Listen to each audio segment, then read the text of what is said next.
नमस्कार दोस्तों, एक बार फिर से स्वागत है हमारे चैनल पर।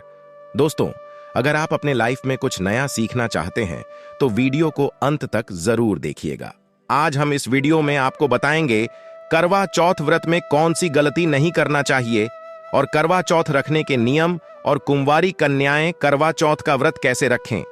करवा चौथ के दिन कुछ चीजों का दान नहीं करना चाहिए।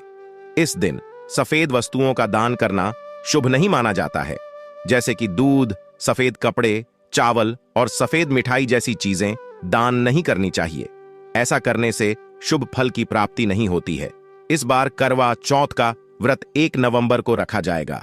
इस दिन सुहागिन महिलाएं सूर्योदय के समय सर्गी ग्रहण करने के बाद पूरे दिन निर्जला व्रत रखती हैं और रात के समय चांद को देखने के बाद ही व्रत का पारण करती हैं। इस दिन महिलाओं को कुछ काम नहीं करने चाहिए, वरना व्रत का पूरा फल नहीं मिल पाता है। करवा चौथ व्रत के दिन शांत बने रहना चाहिए। इस दिन प्रसन्न रहने से व्रत का पूरा फल मिलता है। इस दिन न किसी से अपशब्द कहें और न किसी से झगड़ा करें। यहां तक कि किसी को नीचा दिखाने या अपमान करने से भी बचना चाहिए। इस दिन महिलाएं भूलकर भी काले रंग के कपड़े न पहने, क्योंकि हिंदू धर्म में किसी भी शुभ कार्य में काले रंग को वर्जित माना गया है। इसके साथ ही सफेद रंग से भी परहेज करें। काले व सफेद रंग के कपड़े पहनने से व्रत का फल नहीं मिलता है। इस दिन महिलाएं भूलकर भी काले रंग के कपड़े न पहने, क्योंकि हिंदू धर्म में किसी भी शुभ कार्य में काले रंग को वर्जित माना गया है। इसके साथ ही सफेद रंग से भी परहेज करें। काले व सफेद रंग के कपड़े पहनने से व्रत का फल नहीं मिलता है।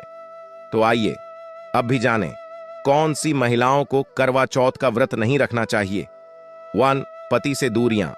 पति पत्नी में मध्य अगर काफी समय से लड़ाई झगड़े हो रहे हैं और बात तलाक तक पहुंच गई है, तो ऐसे समय में आप करवा चौथ का व्रत ना रखें।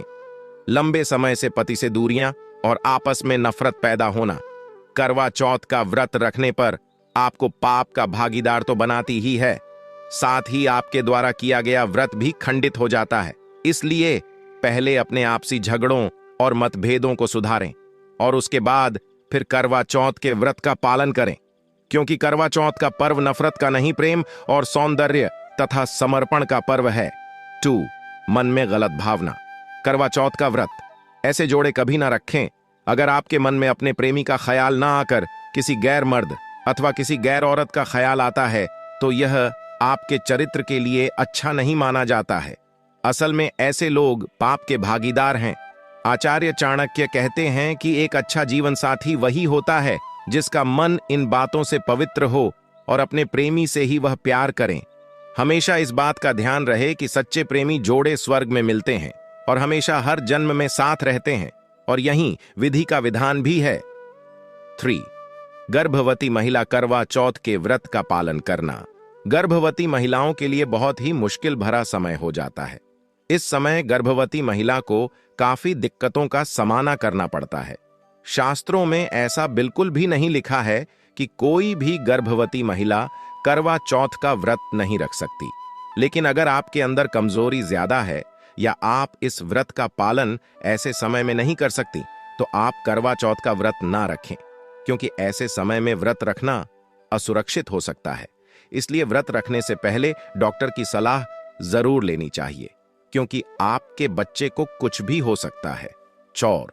7 फेरे शास्त्रों में बिल्कुल साफ साफ बताया गया है कि कई नियम ऐसे हैं जहां पति पत्नी का शामिल होना आवश्यक होता है, और जो कि 7 फेरे लिए बगैर कुछ काम हो ही नहीं सकता है। उसमें करवा चौथ का त्योहार मुख्य रूप से शामिल है। आपको बता दें कि 2 पति पत्नी 7 फेरे लिए बगैर एक साथ रह रहे होते हैं, तो शास्त्रों की दृष्टि में उसे अशुभ माना जाता है। ऐसे रिश्ते करवा चौथ का व्रत रखने में बिल्कुल भी सक्षम नहीं होते हैं, बल्कि ऐसे रिश्ते अशुभ होने के साथ ही कलंकित भी माने जाते हैं। वहीं अगर कुंवारी लड़कियां करवा चौथ का व्रत रखती हैं और शादी से पहले अंतरंग संबंध न बनाएं, तो करवा चौथ का व्रत रखा जा सकता है। मान्यता है कि सबसे पहले करवा चौथ का व्रत शक्ति स्वरूपा माता पार्वती ने भोलेनाथ के लिए रखा था। इसी करवा चौथ के व्रत से उन्हें अखंड सौभाग्य की प्राप्ति हुई थी। अगर आपकी शादी नहीं हुई है और आप करवा चौथ का व्रत रख रही हैं, तो भी आपको सरगी करनी चाहिए। सरगी में आपको कुछ हल्की चीजों को खाना चाहिए। जैसे कि दूध पिएं, साबूदाना खाएं, सामक चावल खाएं, फल खाएं, ड्राई फ्रूट्स और नारियल खाएं। ये तमाम चीजें आपका पेट भी भरा रखती हैं और आपको दिन भर भूख भी नहीं लगती है। एक दिन पहले से खुद को रखें हाइड्रेटेड। करवा चौथ व्रत के दौरान आप पानी नहीं पी पाएंगी तो आप पहले से ही अपनी फिटनेस और हेल्थ का ध्यान रखते हुए जूस, पानी, नारियल पानी का खूब सेवन करें। साथ ही आप ताजे फल भी खा सकती हैं। तो एक दिन पहले से ही ज्यादा पानी पिएं, नारियल पानी का खूब सेवन करें और ताजे फल खाएं। इससे शरीर में हाइड्रेशन बना रहेगा और व्रत वाले दिन ज्यादा समस्याएं नहीं होंगी। चांद निकलने का इंतजार ना करें। जिनकी शादी हो गई है वो चांद देख कर व्रत खोलती है, लेकिन आपकी शादी नहीं हुई है तो आप बिना चांद देखे भी अपना व्रत खोल सकती हैं। आप तारा देखकर अपना व्रत खोल सकती हैं ताकि आपको ज्यादा लंबे समय के लिए व्रत ना करना पड़े। इस तरह आप अपने करवा चौथ व्रत का पूरा भी कर लेंगे, हेल्दी भी रहेंगी और आपको व्रत का फल भी मिलेगा। करवा चौथ पर न पहने इस रंग के कपड़े, काले रंग के कपड़े पहनना कुछ लोगों को काफी पसंद होता है, लेकिन पूजा पाठ और शुभ कार्यों में काले रंग को वर्जित माना गया है। इसलिए ये बात करवा चौथ के दिन भी ध्यान रखनी चाहिए। सुहागनों को इस दिन काले रंग के कपड़े नहीं पहनने चाहिए। इसके अलावा सफेद रंग के कपड़े भी भूलकर न पहने। सुबह देर तक न सोएं। करवा चौथ के दिन सरगी लेने की परंपरा है। ऐसे में देर तक नहीं सोना चाहिए और सूर्योदय से पहले ही स्नान आदि कर लेना चाहिए। इसके अलावा दिन के समय भी नहीं सोना चाहिए। इन चीजों का नहीं करना चाहिए। दान करवा चौथ का दिन वैसे तो काफी शुभ होता है, लेकिन इस दिन कुछ चीजों का दान नहीं करना चाहिए। दरअसल इस दिन सफेद वस्तुओं का दान करना शुभ नहीं माना जाता है, इसलिए से इस दिन सफेद वस्तुओं के बचना चाहिए। करवा चौथ पर दूध, सफेद कपड़े, चावल और सफेद मिठाई जैसी चीजें दान में नहीं देनी चाहिए। झगड़ा, अपशब्द बोलने से बचें। घर और परिवार में इस दिन शांति बनाए रखनी चाहिए। खास तौर पर सुहागन महिलाएं जिन्होंने करवा चौथ का व्रत रखा हो, उन्हें इस बात का ध्यान रखना चाहिए कि झगड़ा न करें और न ही किसी तरह का अपशब्द बोलें। इसके अलावा किसी का भी अपमान करने से बचें। इस दिन रात को चंद्रोदय के बाद चंद्रमा को अर्घ्य देकर पति को छलनी से देखकर सुहागिन महिलाएं व्रत खोलती हैं, जिससे दांपत्य जीवन में खुशहाली बनी रहती है और सुख सौभाग्य की भी प्राप्ति हो सकती है। करवा चौथ के दिन विवाहित महिलाएं पूजा से एक दिन पहले अपने हाथों में मेहंदी लगाएं और 16 श्रृंगार करें। इससे सौभाग्य, समृद्धि, सुखी वैवाहिक जीवन का प्रतीक माना जाता है। करवा के दिन ब्रह्म मुहूर्त में सरगी जरूर खाएं। बता दें, सरगी एक विशेष थाली होती है जिसमें विभिन्न तरह के खाद्य पदार्थ होते हैं। ये विवाहित महिलाओं को उनकी सास के द्वारा उपहार दिया जाता है। इसमें मिट्टी सेवियां, सूखे मेले, फल, नारियल, जूस, मिठाई शामिल होते हैं। करवा चौथ के दिन लाल रंग का साड़ी पहनना शुभ माना जाता है। इस रंग को विवाह की निशानी मानी जाती है। बहू अपनी सास को बया दें। बया एक तरह का विशेष उपहार है जिसमें बर्तन, आभूषण सहित अन्य चीजें शामिल होती हैं। बया अर्पित करने के दौरान बहू अपनी सास से आशीर्वाद जरूर लें, इससे सौभाग्य में बढ़ोतरी होती है।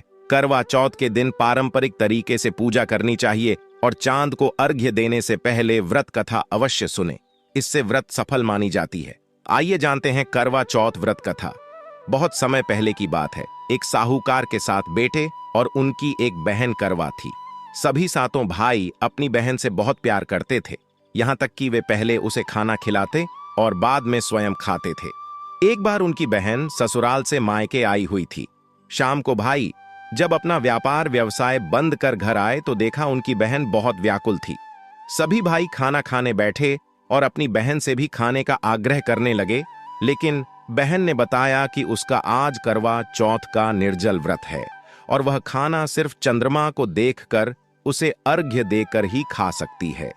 चूंकि चंद्रमा अभी तक नहीं निकला है, इसलिए वह भूख प्यास से व्याकुल हो उठी है। सबसे छोटे भाई को अपनी बहन की हालत देखी नहीं जाती और वह दूर पीपल के पेड़ पर एक दीपक जलाकर चलने की ओट में रख देता है। दूर से देखने पर वह ऐसा प्रतीत होता है कि जैसे चतुर्थी का चांद उदित हो रहा हो। इसके बाद भाई अपनी बहन को बताता है कि चांद निकल आया है, तुम उसे अर्घ्य देने के बाद भोजन कर सकती हो। बहन खुशी के मारे सीढ़ियों पर चढ़कर चांद को देखती है। उसे अर्घ्य देकर खाना खाने बैठ जाती है। वह पहला टुकड़ा मुंह में डालती है तो उसे छींक आ जाती है। दूसरा टुकड़ा डालती है तो उसमें बाल निकल आता है, और जैसे ही तीसरा टुकड़ा मुंह में डालने की कोशिश करती है तो उसके पति की मृत्यु का समाचार उसे मिलता है। वह बौखला जाती है। उसकी भाभी उसे सच्चाई से अवगत कराती है कि उसके साथ ऐसा क्यों हुआ।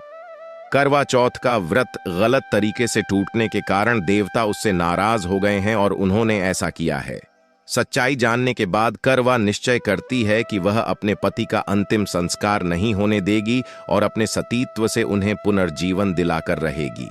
वह पूरे 1 साल तक अपने पति के शव के पास बैठी रहती है, उसकी देखभाल करती है। उसके ऊपर उगने वाली सुई नुमा घास को वह एकत्रित करती जाती है। 1 साल बाद फिर करवा चौथ का दिन आता है। उसकी सभी भाभियां करवा चौथ का व्रत रखती हैं। जब भाभियां उससे आशीर्वाद लेने आती हैं तो वह प्रत्येक भाभी से यम सुई ले लो, पिय सुई दे दो, मुझे भी अपनी जैसी सुहागिन बना दो, ऐसा आग्रह करती है। लेकिन हर बार भाभी उसे अगली भाभी से आग्रह करने का कह चली जाती है। इस प्रकार जब छठे नंबर की भाभी आती है तो करवा उससे भी यही बात दोहराती है। ये भाभी उसे बताती है कि चूंकि सबसे छोटे भाई की वजह से उसका व्रत टूटा था, अतः उसकी पत्नी में ही शक्ति है कि वह तुम्हारे पति को दोबारा जीवित कर सकती है। इसलिए जब वह आए तो तुम उसे पकड़ डीडीएच लेना, और जब तक वह तुम्हारे पति को जिंदा न कर दे उसे नहीं छोड़ना। ऐसा कहकर वह चली जाती है। सबसे अंत में छोटी भाभी आती है। करवा उनसे भी सुहागिन बनने का आग्रह करती है, लेकिन वह टाल मटोली करने लगती है। इसे देख करवा उन्हें जोर से पकड़ डच लेती है और अपने सुहाग को जिंदा करने के लिए कहती है। भाभी उससे छुड़ाने के लिए नोचती है, खसोटती है, लेकिन करवा नहीं छोड़ती है। अंत में उसकी तपस्या को देख भाभी पसीज जाती है और अपनी छोटी अंगुली को चीरकर उसमें से अमृत उसके पति के मुंह में डाल देती है। करवा का पति तुरंत श्री गणेश कहता हुआ उठ बैठता है। इस प्रकार प्रभु कृपा से उसकी छोटी भाभी के माध्यम से करवा को अपना सुहाग वापस मिल जाता है। हे श्री गणेश, मां गौरी, जिस प्रकार करवा को चिर सुहागन का वरदान आपसे मिला है, वैसा ही सब सुहागिनों को मिले। तो दोस्तों, ये थी आज की छोटी सी जानकारी। ये जानकारी कैसा लगा आप हमें कमेंट में जरूर बताएं। और हाँ मित्रों, कमेंट में जय माता दी लिखना बिल्कुल भी ना भूले। साथ ही साथ चैनल को सब्सक्राइब कर दीजिएगा। वीडियो में आखिरी तक बने रहने के लिए धन्यवाद। नमस्कार। जय माता दी।